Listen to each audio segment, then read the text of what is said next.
화평의 어린이 친구들 안녕. 오늘은 창세기 44장 14절에서부터 마지막 절 34절까지의 말씀을 함께 나누도록 할게요.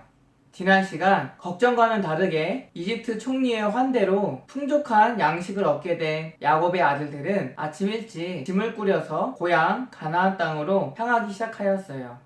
그러나 이집트 총리가 머무는 성에서 멀리 떨어지지 않아 이집트 총리의 청지기가 급하게 자신들을 쫓아와 충격적인 이야기를 하였어요. 야곱의 아들들 가운데 누군가가 어젯밤 이집트 총리가 먹고 마시며 덤을 치는데 애용하는 은잔을 훔쳤다는 것이었어요.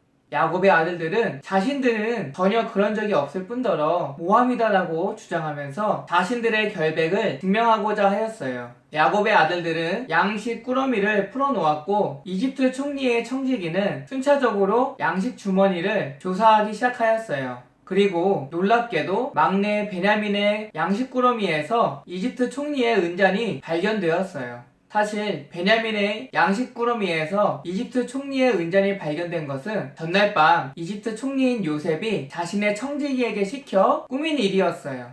청지기가 은잔이 발견돼 베냐민을 잡아 총리가 머무는 성으로 끌고 가고자 하였어요. 내막을 모르는 야곱의 아들들은 베냐민을 홀로 보낼 수 없어 모두가 함께 짐을 다시 꾸려 이집트 총리 요셉이 머무는 성으로 돌아가게 되었어요. 야곱의 아들들이 충격과 당혹 속에서 청지기를 따라 이집트 총리 요셉이 머무는 저택으로 다시 돌아갔을 때에 이집트 총리 요셉은 자신의 형제들을 기다리고 있었어요. 이집트 총리를 보게 된 야곱의 아들들은 그 앞에 엎드리며 예를 갖추었어요. 요셉은 자신이 형제들에게 환대를 베풀었음에도 불구하고 어찌하여 자신의 은잔을 훔쳐갔는지 책망하였어요. 야곱의 아들들 가운데 넷째인 유다가 앞으로 나서 이집트 총리 요셉에게 다음과 같이 말하였어요. 우리가 주께 무슨 말을 하겠습니까? 어떠한 말을 하여 우리의 정직함을 당신께 증명할 수 있겠습니까? 우리 가운데에 은잔이 발견되었으니 우리가 다 주의 노예가 될 것입니다. 그러자 요셉은 유다의 말에 결코 모든 이들을 노예로 만들지 않을 것이다 라고 말하면서 오직 은잔이 발견된 자만이 자신의 노예가 되고 나머지 야곱의 아들들은 평안하게 가나안 땅으로 돌아가게 될 것이다 라고 말하였어요. 그러자 유다가 요셉에게 더 가까이 나아가 말하였어요. 주는 이집트의 파라오와 같으시니 부디 노여워하지 마시고 저의 이야기를 들어주십시오.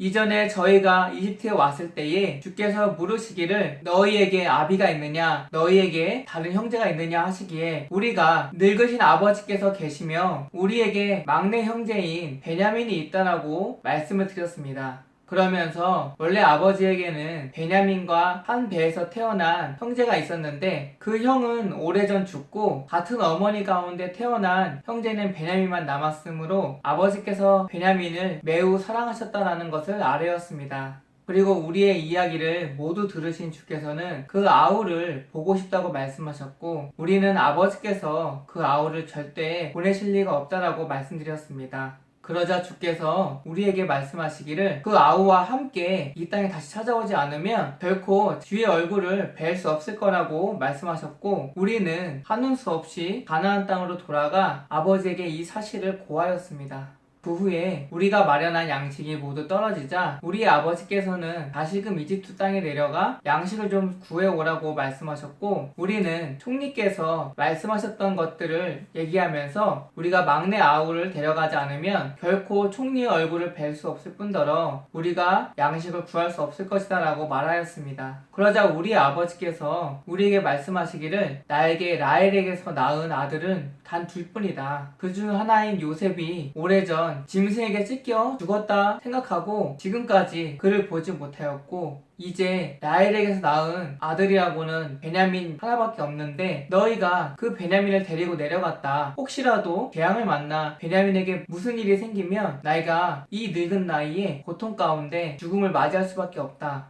라고 말씀하시면서 베냐민이 무사히 이집트에 갔다 오기를 바라셨다라는 것을 총리께서 아셨으면 합니다. 우리 아버지의 생명과 이 아이의 생명이 서로 연결되어 있으므로 만에 하나라도 우리가 총리의 자비로 가나안 땅으로 되돌아간다 할지라도 우리가 베냐민과 함께 가지 못하면 아버지가 베냐민이 없음을 확인하시고는 슬픔 가운데 죽음을 맞이하실 것입니다.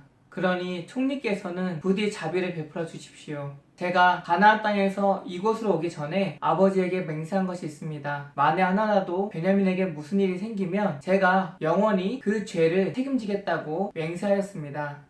그러니 이 아이를 풀어주셔서 우리 형제들과 함께 가나안 땅으로 돌아가게 해주십시오. 대신에 제가 이곳에 남아 총리의 노예가 되겠습니다. 베냐민이 함께 올라가지 못하여서 우리 아버지가 죽게 되면 제가 어떻게 그것을 감당할 수 있겠습니까? 그러니 부디 저를 노예로 부리시고 우리의 막내 아우인 베냐민은 형제들과 함께 가나안 땅으로 돌려보내 주십시오. 유다는 그간의 사정을 모두 이야기하면서 이집트 총리인 요셉에게 간곡하게 부탁하였어요.